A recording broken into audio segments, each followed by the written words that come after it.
fantasy players, and welcome to week 16. I adjusted the lighting in here a little bit, but I'm not sure if it's a whole lot brighter. I might have to change the placement at some point, but I will figure that out in the future.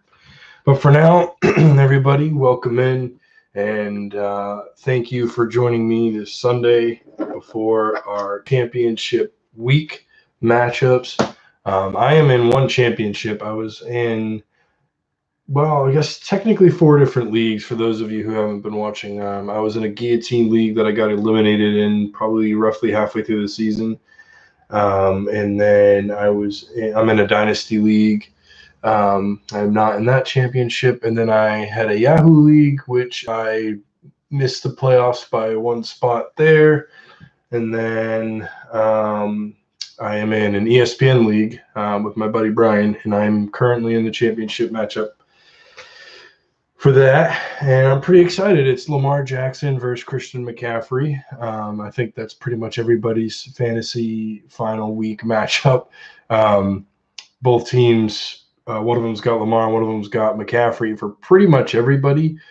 Actually, if anybody out there watching has anybody who, if your roster doesn't have Lamar Jackson or Christian McCaffrey and you're in the championship, I would love to see a screenshot of that roster because that's pretty impressive. So yeah, send those screenshots to me on Twitter at Engage8Fantasy. And I hope you guys enjoy this little preview. Give you guys a little rundown. Usually what I do is I go over any noteworthy news pieces and injuries, things like that. And then after I do the injuries, I start going into the weather, anything that's going on weather-wise that may affect any of the games and any of the fantasy outcomes. And then after that, I usually try and take some start-sit questions.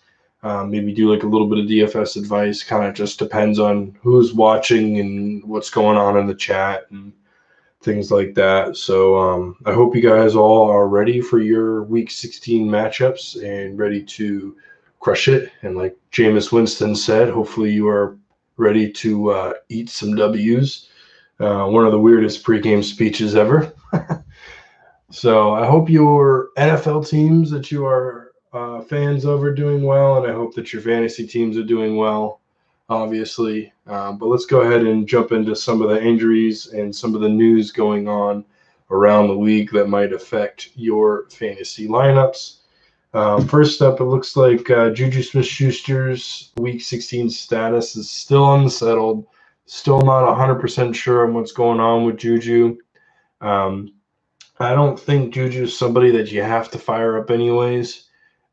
He's definitely had an underwhelming year. It's kind of hard when you got Duck Hodges throwing you the ball. So, yeah. What's up? How's it going? I assume that's you, Justin, because it says Engage 8 Fantasy Football. And I doubt I'm talking to myself in the chat. So this will be interesting. What happens when I respond? Engage 8, speaking with Engage 8. Yep. Oh, that's funny. All right. Well, now that Justin and I are talking to each other in the chat, that's funny. So yes, back to the news. Juju Smith-Schuster is up in question. I'm not really starting him anyways unless I have to. I mean, in my opinion, with Duck Hodges and everything going on, he's kind of a wide receiver 3 at best, in my opinion, which is usable. You know, it's definitely possible for a flex spot. But with championships, I'll try to give you guys a little bit of advice, too, of how I handle championship matchups, especially, it's all or nothing, so I'm much more apt to put some home run guys in at different points. But if you have guys on your roster that are spread out, so let's say you have some guys that are at 1 o'clock and some playing at 4 and then in the night game, etc., Monday night. If you have the ability to kind of play some early guys and see how they do, and then you might be able to switch around a little bit. It's a lot harder to do that in season long, obviously, because it's not like DraftKings or DFS in general, where you have that ability to kind of go in and change your roster, and there's a lot more options. But just kind of to shrink it down, I guess, or simplify it, if you have a, say you have a running back in your flex, and that's kind of a floor play for you, and then your early games go through a little bit, and you're kind of getting crushed a little bit, or you got a good amount of ground to make up, maybe switch that running back out for someone like a receiver that could have a big game, like Robbie Anderson or something like that, someone who could really blow up. But yeah, anyways, it's just a little bit of matchup advice there as far as championship week goes. Dion Lewis is going to replace Henry because Derrick Henry is probably not going to play. Wah, wah, wah. Too bad for all those who were really hoping to play Derrick Henry in your championship matchup. It looks like you are not going to be able to do that. So I think Dion Lewis is a decent play, honestly. I believe I have him ranked around RB 25 to 28, somewhere in there. He's what's up, Justin? Sorry about your luck, buddy. So yeah, he's someone that you could definitely put in a flex spot, and he's got some RB2 upside. But I don't think it's a smash spot per se. And Dion Lewis is a completely different running back than Derrick Henry is. Obviously, he catches the ball out of the backfield a lot. He's not the bruiser that Henry is, and not as talented as Henry is either. So I mean, decent replacement there. Obviously, he's going to get an uptick in volume, and he's the running back to slot in there behind with Henry missing.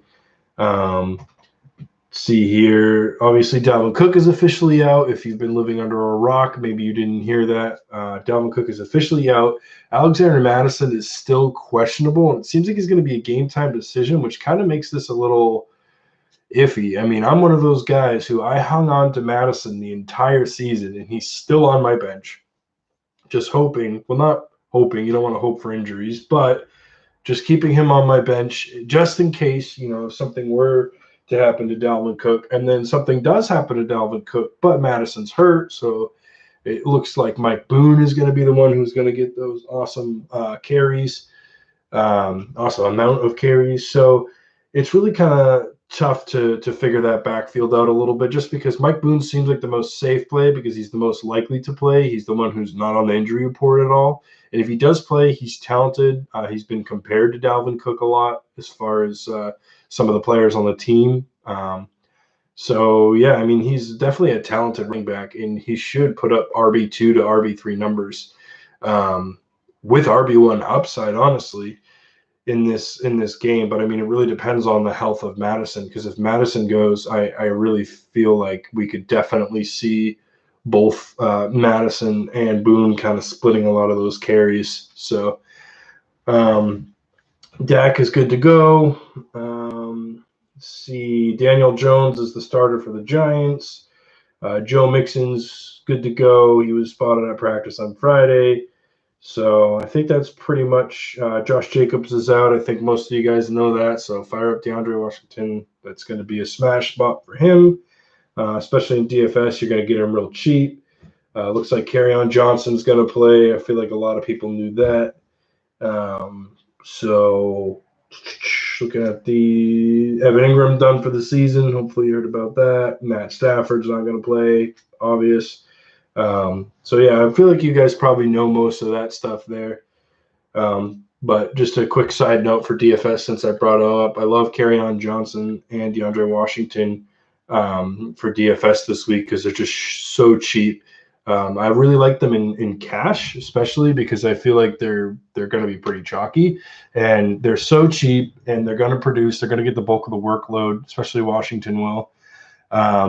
In their respective backfields. And since they're so cheap, it's really going to allow you to be able to pay up for those premium guys that you want, like Lamar Jackson at QB and Michael Thomas at wide receiver, those guys that are just so reliable and have such a high floor and such a high ceiling that you definitely want that kind of consistency when you're dealing with cash game lineups, obviously. So love those guys there. Moving on to the weather report. Let's see here. Whoops, wrong button. So nothing really to worry about weather-wise. Jags and Falcons are playing in a dome, so nothing to see there. The Ravens and the Browns, it looks like it's going to be 45 degrees with a 2% chance of rain. That's a pretty low percentage. And looks like clear skies. 45 degrees that's some pretty good football weather, honestly. So especially if it's clear and not too windy or anything like that. So looks like a light breeze from end zone to end zone. So weather shouldn't really affect that game at all in any kind of negative way. And then Panthers and Colts, also a dome game, nothing to worry about there.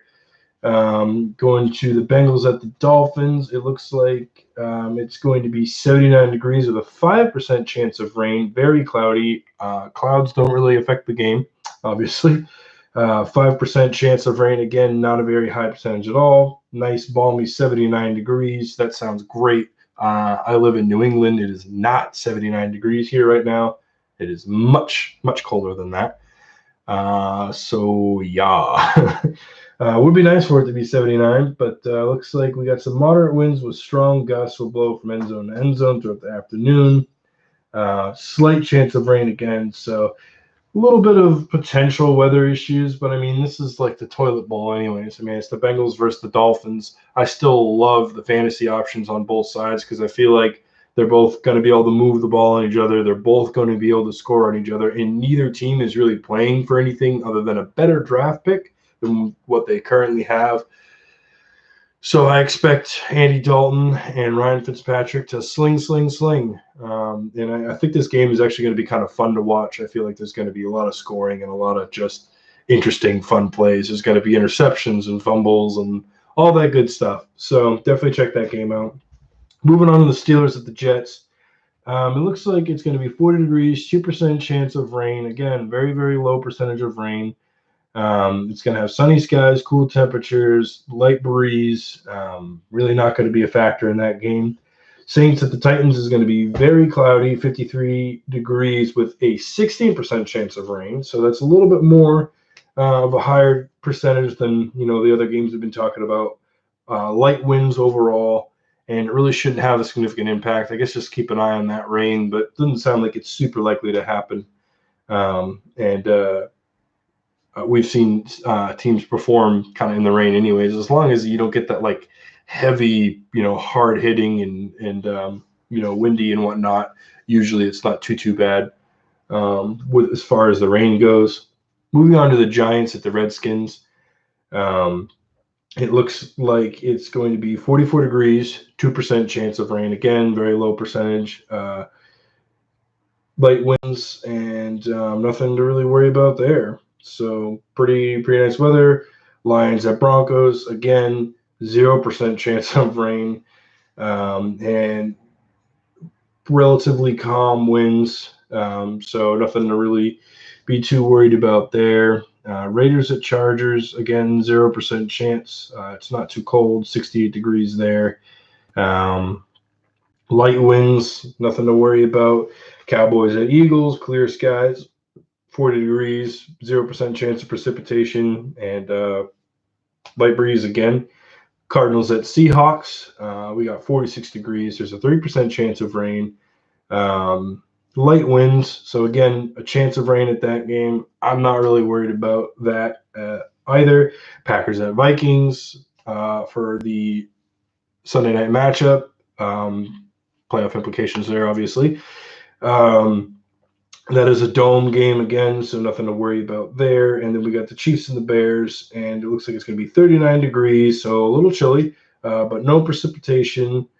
And let's see here, cool temperatures and moderate winds. So moderate winds, but that's nothing to really be concerned about. So again, only a couple games with a little bit of chance of rain. The one with the highest chance is the Saints and the Titans. But again, I'm not too worried about it. I think there's not really a whole lot of weather to be too concerned about, but I just wanted to go over it with you guys because that's what I do. So yeah, now we can jump right into the different matchups, the different games, some start-sit questions, maybe some DFS advice or whatever you guys want. I'll go ahead and open the floor up now to you guys and see if you guys have any questions at all about who you should be starting or sitting. Standard, half PPR, full PPR, DFS, GPP, cash. any questions you guys have, go ahead and fire away. I'm here to help out however I can.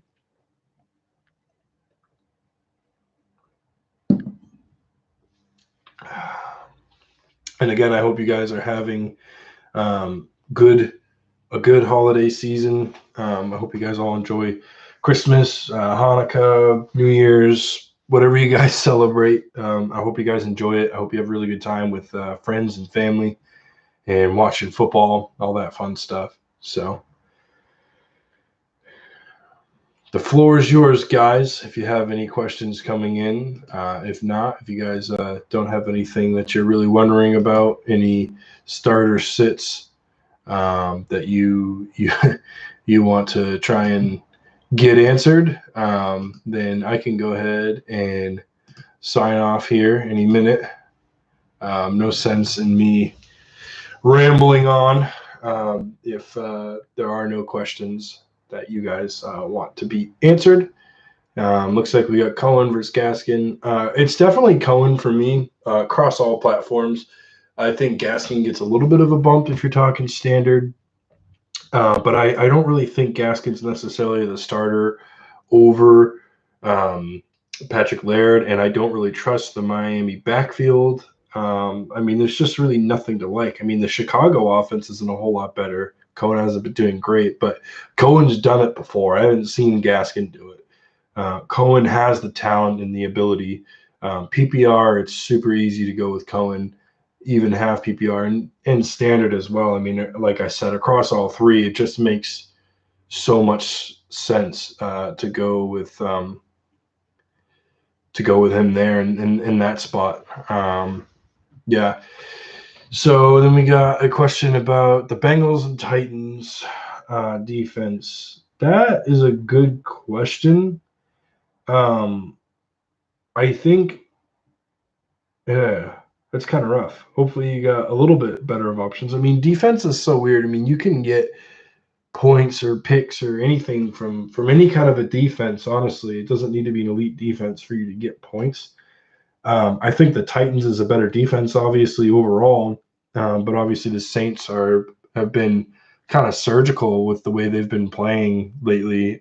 So I would really go with the Bengals here because, like I said, I feel like that game is going to be a lot of scoring, and I think Ryan Fitzpatrick is definitely liable to throw a pick or two or five and fumble the ball, and that's really what you're looking for when you're playing a defense. Is you really want to play the odds of what are the chances that this defense turns the ball over a couple of times, and what are the chances that this defense capitalizes on those turnovers and actually scores.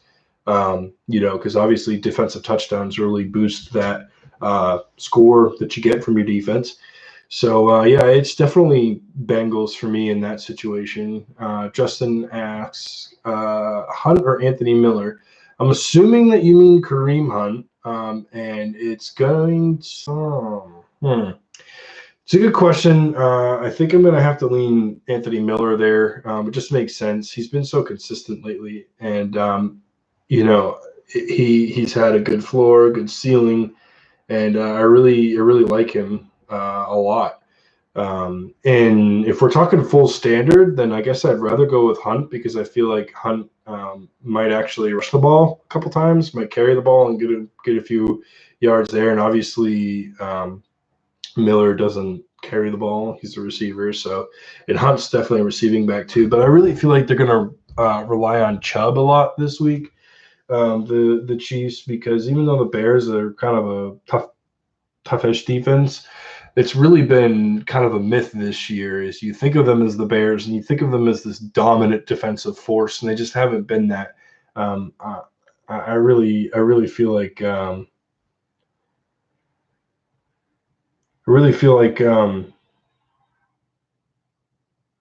sorry, I lost my train of thought. I was looking at the wrong game. Yes. Okay. Sorry, I'm confusing myself. So I still think that your best bet is Anthony Miller because Hunt going up against, I misspoke. I got confused with the Chiefs and the Bears and the Browns and the Ravens. So Hunt is on Hunt is on the Browns, and he is playing the Ravens. Okay, now that I got my brain squared away, I definitely like that play better because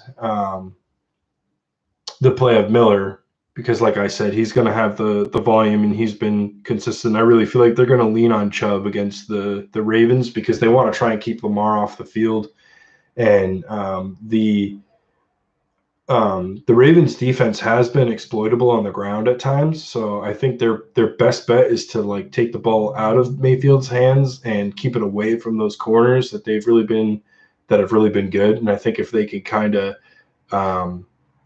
play the slot game a little bit, use the middle of the field to pass and then use the middle of the field to run.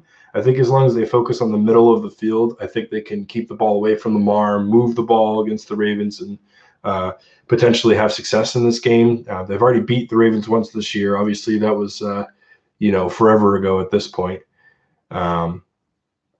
So Justin says Ravens corners are my spirit animals.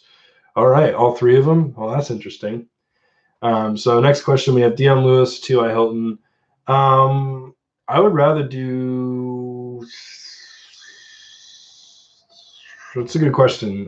Let me take a look at my rankings, but I'm kind of leaning Lewis in that situation a little bit. Let me just take a look here and see what I actually have. Oh yeah, I have it pulled up here on the computer because my rankings weren't working on my iPad the other day, so I've got them up on my computer now.